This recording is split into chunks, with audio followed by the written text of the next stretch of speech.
Podcast Bombs. So in the spirit of hearing ideas that we might always hear, tell us why you're supporting Kamala Harris. I just like her character more than I like Trump. I don't like his... No. Guys, give Miles an opportunity to uninterrupted to tell me, because it's fascinating. I didn't know her character was something worth. I like that she's trying to work for the middle class. That's what I see a lot, and I think that's what she is.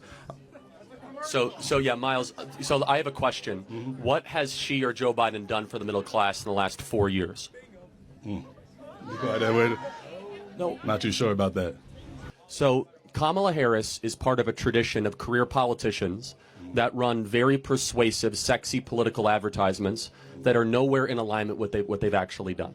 So let's look at the issues we care about most. I imagine, Miles, you want to be able to own a home. Yeah, at some time. That's like my main goal. I want to own awesome. a home. And good. Honestly, Miles, everybody in this audience should be able to own a home as easily as your parents were. But right now, especially here in Phoenix, it's so out of grasp.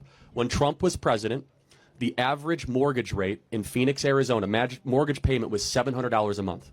Now it's $2,000 a month here in the city of Phoenix. Said differently, it required $75,000 a year to buy a home in Phoenix when Trump was president. Now it's $135,000 a year to buy a home. You might say, well, Charlie, how is that Biden and Kamala Harris's fault? They decided to spend $6 to $7 trillion of unnecessary government spending right out of the gate that increased asset prices. Additionally, they allowed 10 million people into the country that we didn't account for. That also increases the demand for housing, especially here in this state. So we really care about the ability for you to be able to own the home. And if Kamala Harris is going to do it, she would have done it these last 4 years. Secondly, we care about ending the wars. I bet you're pretty interested in that. War is not... no, maybe? No, yeah. Okay, cool. Let's end the wars. Yeah, so Kamala Harris has demonstrated and surrounded herself with people that are aggressively in favor of the Russian-Ukrainian war, and the same people that designed the failed wars of Iraq, Afghanistan, Syria, and Libya. For example, Liz Cheney, Dick Cheney, Leon Panetta, John Bolton.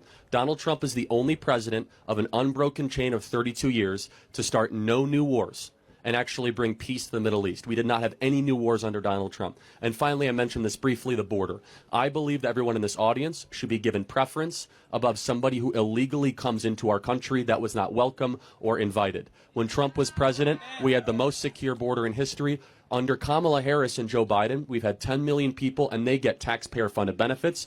They get luxury hotel rooms. They get flights into the interior of the country. And so on those three issues, home ownership, the border, and war, Donald Trump doesn't just say he did. And I would just ask you, you don't have to answer right now, because I know it's hard to get in front of an audience of people like this. Can you show me that anything Kamala has done that shows she's better at Trump than what Trump did on those three things? No. Thanks for watching Podcast Bombs. Please like, share, and follow for more of the best clips from the best podcasts.